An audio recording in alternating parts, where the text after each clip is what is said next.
there. No other Eels fixtures this weekend, school holidays, so the kids had a week off. Lucky them. Okay, well, they can all get rid of their knocks and come back fighting next week then, can't they? Yeah. Right, that's the world of rugby league well and truly covered. Let's take a look ahead now to round 17 of Super League.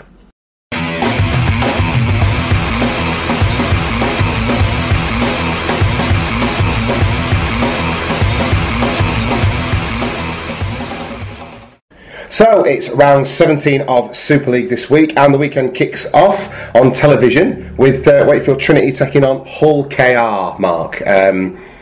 Trin, at the hands of a pretty serious beating last week, although discipline was probably the main reason behind that, and Hull KR on pretty terrible form at the minute. It sees me leaning towards a Trinity victory by about 12 points. I'm going 24 points to 12 in favour of Trin at home against a Hull KR side. I may have gone a different way if we've been playing this over in Hull, but I think Trin will show themselves up this week after that performance against Salford.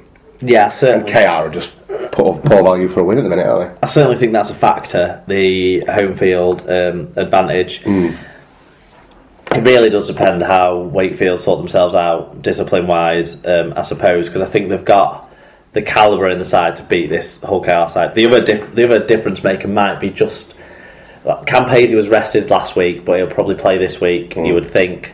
If they can get things going, Kelly and Hazy, then that might give an edge to the Robins, but you don't have to ask that question with Finn and Miller. They're already working well together. Yeah.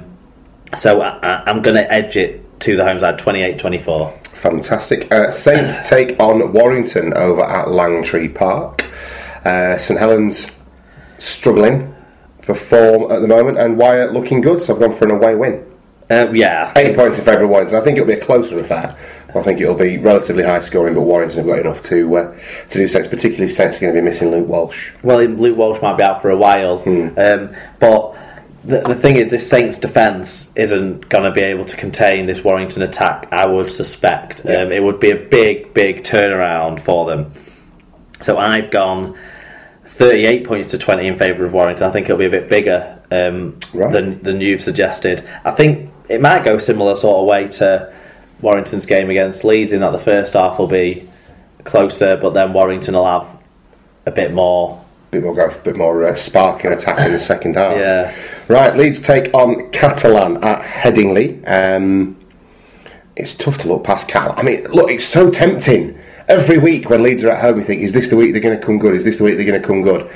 But this week I'm not going to go for it. I'm not going to fall in that trap this week. I'm going to go with my gut and my head and go for a Catalan win. I don't think it'll be an absolute mauling, but I think it'll go this way. Leeds take an early lead. Catalan romp out to about a 20 point advantage, and then Leeds peg them back a little bit. So I'm going 26-16 in favour of the Dragons. Yeah, you explain the game how I think it'll go too. Just Leeds are so bad at the moment. You can't pick for them now. It's got to that point where there's too much stuff in that team to fix up. Yeah. So, and then there's a couple more injury concerns for them, wasn't there, from the back of this game? Yeah. So that's not ideal. No. I'm going to go with... Cause it's saying something when they're worried about the fitness of Mitch Achurch, and isn't it, when everyone hates Mitch Achurch at Leeds? Exactly.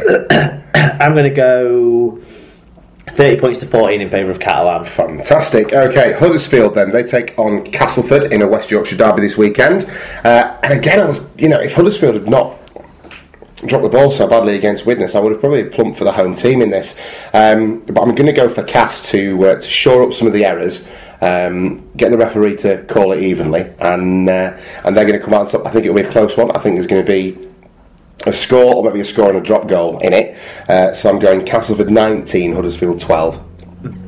Very similar thought pattern to you on this one, but I think I always find that quite encouraging if I'm predicting the same sort of way as you. The weather's meant to be quite nice, isn't it, this weekend? So I don't see it being as low scoring as you've guessed. So I'm going to go 28 points to 20 in favour of Castleford, but for much the same reasons. I'm just Castleford a little bit more put together at the moment than Huddersfield, who are still... I think that loss to Widnes showed that there's still flaws in this side. Even though it was a close loss, it suggests that they're not ready to go on that all-conquering run that Phil Clark predicted. 8 wins out of 8. Yeah. It's not happening, is it now? Let's try Clarky. One team that hasn't got any trouble winning at the moment, though, is Hull FC, and they take on Widnes this weekend. Now, in my mind, they're going to be keen to get some vengeance for the mauling that they suffered at the hands of the Vikings back in March, Mark. And their home form tells me that they're going to come out on top in this one. I'm going 36 points to 18, relatively simple for Hull KR, provided they get, they keep themselves. Hull FC even, thank you. Not as simple for Hull KR. Simple task for Hull FC, as far as I'm concerned this weekend, even though Widnes got the win. I just think, travelling all that way, playing against a team that's on as good a form as Hull, it's a big ask for the Vikings. So 36-18 in favour of FC. I think these sides are sort of fairly even in the half-backs, fairly even at full-back. Outside of that, Hull FC have got the much stronger pack, and I would say they've got the better form of the outside backs overall. In fact, probably better outside backs as well, but better form. So I'm going to go with the side that's got the stronger pack and players playing in form off the back of that, rather than the side that's got the weaker pack and players scratching around for form and having moments but not consistency. And Hull FC are consistency at the moment. 40 points to 16. I'm saying it's going to be a big win for that side in form. There you go. Final game of the weekend sees the Salford Red Devils take on your Wigan Warriors, Mark. Amidst much rumour and gossip and speculation about there being some pretty serious drama in the Wigan camp. Now, we don't know anything factual about this yet, so it's probably tough to say, but it does sound like there's going to be some sort of disciplinary action being taken by Wigan about one player. That's what's come out so far that we can legitimately report, I would say. So if there's going to be some unrest in the Warriors camp this week, maybe Salford at home are thinking they could put one over on Wigan. Wigan, I'm sure, will be doing everything to make sure that they keep things as normal and as steady as possible in the run up to this game. But because of what's going on, I'm going to go for a slim Salford win, 20 points to 14. Yeah, I think there is a big question about what team Wigan might put out, and Salford are really strong at home and playing really well in the forwards. I think the thing is, the players that have been playing well for Wigan, other than John Bateman, aren't really implicated in this possible disciplinary situation. I'm worried that there might potentially, from this scrapping that's happened, be a couple of injuries picked up, not necessarily inflicted on each other by each other. We don't know.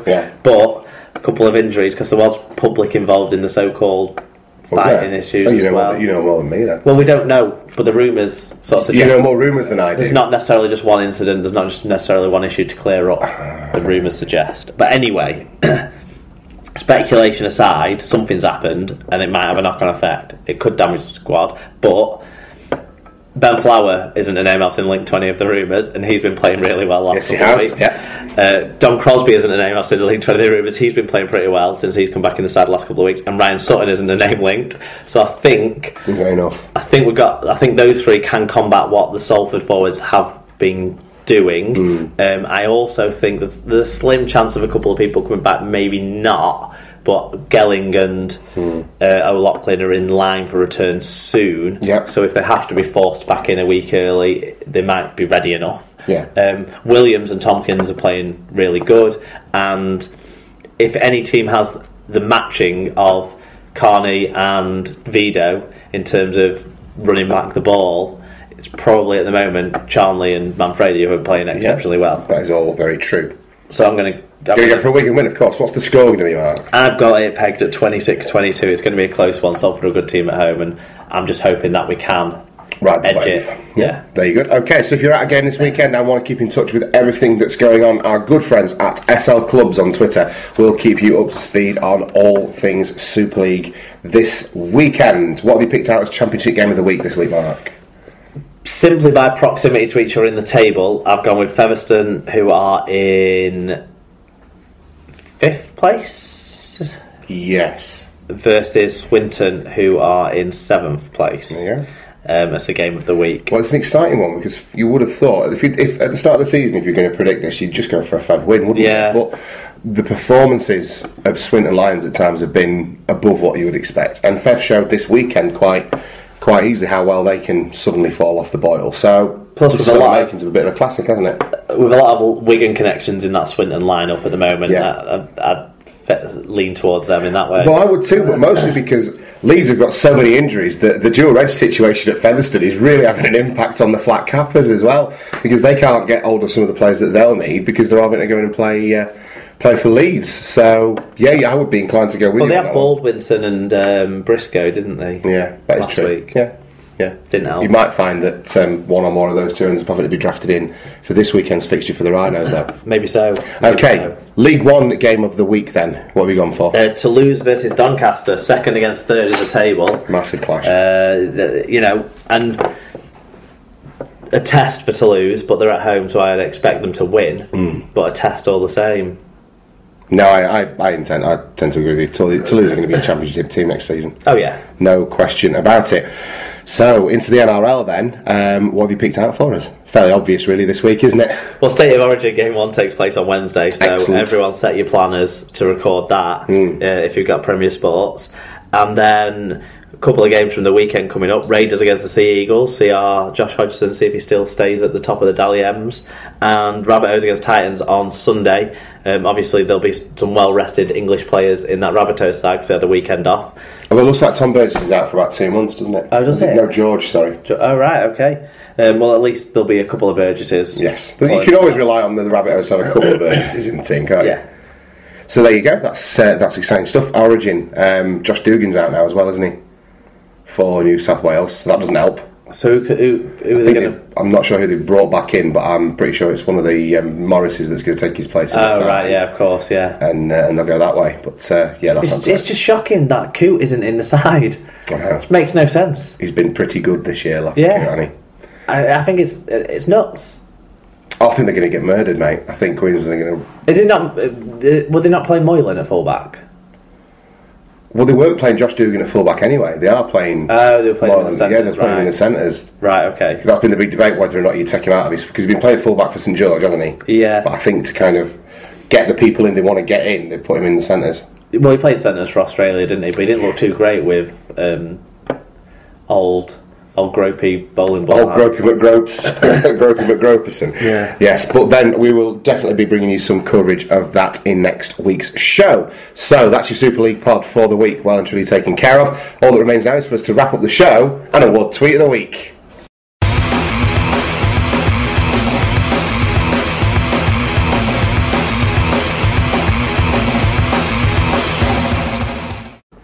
Right, so that's episode 101 of the Super League pod finished. We've not been awarding a lot of Tweet of the Weeks recently, but every so often something crops up that really tickles us under the ribs, Mark, and this week's certainly does, doesn't it? Yeah, we've got one in from Tess Stinks. We still don't know who Tess is, but we're pretty sure that it's Tiger from Wakey is Russell. Yes. But anyway...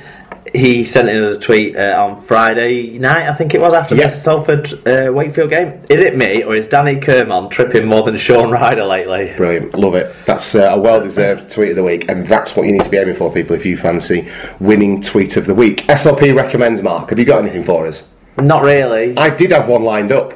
I had a brilliant SLP recommends lined up, and I was going to get on my high horse and talk about how SLP recommends that next year, if you're at a loose end this weekend, you buy some tickets and you go to the bash. I was going to talk about growing it and bits and pieces, but then you very, eloquently made all those points for me, so I'm just going to sort of reiterate what you said, really. We had a wonderful time up at the bash, and Blackpool's a great city on a sunny day, even, a great town on a sunny day, and we had a lovely time. So I think what we need to do, and again this reiterates a lot of the points you were making, let's start investing our time a bit more in rugby league, and let's do it across the board. Let's, if you've got a local amateur side that plays down the road from you, let's go down and watch them. Let's why don't we all make a concerted effort to be more involved in community rugby league, and exactly be more like Brian, and throw our weight into it. And it's it's not something that's going to change things overnight, but let's make a commitment and go out and do something within the sport at a level that you're not used to. So if you've got a spare weekend, go watch an amateur team, or